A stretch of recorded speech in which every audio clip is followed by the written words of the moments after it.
Ubutumwa bwiza uko bwanditswe na Yohana igice cya 19. Pilato acira Yesu urubanza. Nuko Pilato aherako ajyana Yesu amukubita imikoba. Abasirikare baboha ikamba ry'amahwa barimwambika mu mutwe, bamwambika n'umwenda w'umuhengeri. Baramwegera baramubwira bati, "Ni amahoro mwami w'Abayuda?" Bamukubita inshyi. Pilato yongera gusohoka arababwira ati, "Dore ndamusohoye, ndamubazaniye ngo mumenye yuko ari nta cyaha mubonyeho." Nuko Yesu asohoka yambaye ikamba ry'amahwa n'umwenda w'umuhengeri. Pilato arababwira ati, "Uwo muntu nguyu." Abatambyi bakuru n'abasirikare bamubonye batera hejuru bati, "Mubambe, mubambe." Pilato arababwira ati, "Muba rimwe mumujyana mu mubambi, kuko jyewe ntamubonyeho icyaha." Abayuda baramusubiza bati, "Dufite itegeko, kubw'iryo tegeko akwiriye gupfa, kuko yigize umwana w'Imana." Pilato yumvise ibyo arushaho gutinya. Nuko yongera kwinjira mu rukiko maze abaza Yesu ati, "Wavuye he?" Ariko Yesu ntiyagira icyo amusubiza.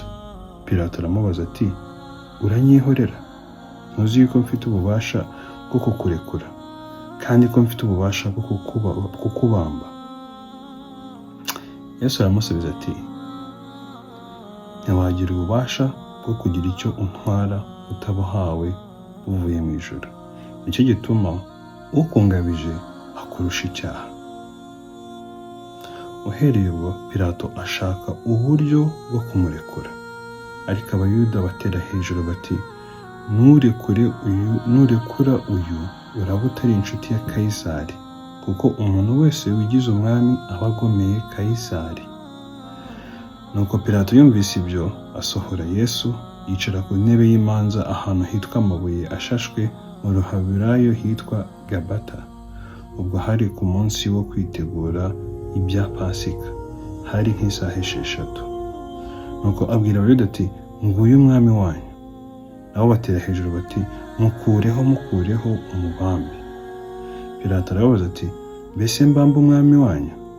Abatambyi bakuru baramusubiza ati, "Nta mwami dufite keretse Kayisari." Aherako aramubaha ngo abambwe. Babamba Yesu. Nuko bajyana Yesu, asohoka yikoreye umusaraba, agera ahantu hitwa i Nyabihanga, mu ruheburayo hitwa Igorogota. Bamubambanaho n'abandi babiri hirya no hino, Yesu ari hagati. Pilato yandika urwandiko arushyira ku musaraba rwanditseho ngo, "Yesu w'i Nazareti, umwami w'Abayuda." Urwo rwandiko benshi mu Bayuda bararusoma, kuko ahantu babambye Yesu hari bugufi bw'umurwa, kandi rwari rwanditsemo mu ruheburayo no mu ruroma no mu rugiriki. Nuko abatambyi bakuru b'Abayuda babwira Pilato ati, "Ntiwandike ngo umwami w'Abayuda, ahubwo wandike uti yiyise umwami w'Abayuda." Pilato arabasubiza ati, "Icyo nanditse nacyanditse." Nuko abasirikare bamaze kubamba Yesu, bajyana imyambaro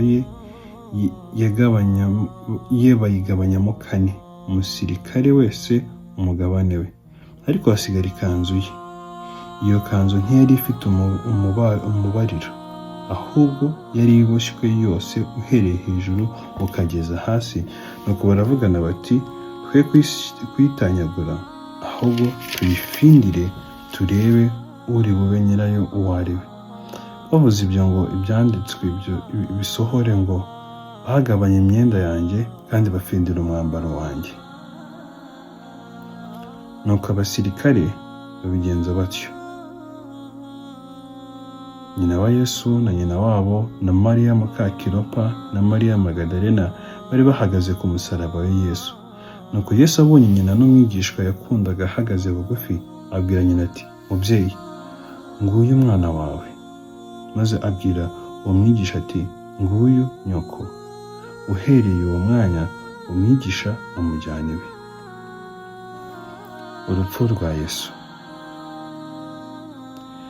Hanyuma y'ibyo Yesu amenye yuko noneho byose birangiye, agira ngo ibyanditswe bisohore rwose, niko kuvuga ati mfite inyota. Hari hateretse ikibindi cyuzuye vino isharira, nuko benda sipongo yuzuye iyo vino isharira bayishyira ku rubingo barayimushomesha. Yesu amaze gusoma iyo vino aravuga ati birarangiye. Acurika umutwe, umutima uraca. Uwo munsi wari uwo kwitegura Pasika, kandi Abayuda ntibashakaga ko imibiri iguma ku musaraba ku isabato, kuko iyo sabato yari umunsi mukuru. Niko gusaba Pilato kubavuna amaguru ngo babamburwe. Abasirikare baraza babanza kuri umwe bamuvuna amaguru, n'undi wari ubambanywe nawe bamugenza batyo. Ariko bageze kuri Yesu basanga amaze gupfa, ntibamuvuna amaguru. Ariko umwe muri bo amucumita icumu mu rubavu, uwo mwanya havamo amaraso n'amazi. Uwabibonye niwe ubihamije, kandi ibyo ahamya ni iby'ukuri, kandi azi ko avuga ukuri ngo namwe mwizere. Kuko ibyo byabereyeho kugira ngo ibyanditswe bisohore ngo nta gufwa rye rizavamo. Byongeye kandi ibindi byanditswe biravuga ngo bazabona uwo bacumise. Yosefu na Nikodimo bahamba Yesu. Hanyuma y'ibyo haza Yosefu wo muri Arimataya, nawe yari umwigishwa wa Yesu ariko rwihishwa, kuko yatinyaga Abayuda. Uwo ajya kwa Pilato amwaka intumbi ya Yesu ngo ayikureho. Pilato aramwemerera, araza akuraho intumbi ya Yesu. Na Nikodemo, wa wundi wigize kumusanga nijoro cya gihe, araza azanye ishangi ivanze n'umusaga, kuremera kwayo kwari nk'ibiro 50. Bajyana intumbi ya Yesu bayizingira mu myenda y'ibitare hamwe n'iyo mibavu, nk'uko Abayuda bagenzaga bahamba. Aho hantu yabambwe hari agashyamba, kandi muri ako gashyamba hari imva nshya itarahambwamo umuntu. Aho niho bahambye Yesu, kuko wari umunsi wo kwitegura kw'Abayuda, kandi iyo mva yari iri hafi.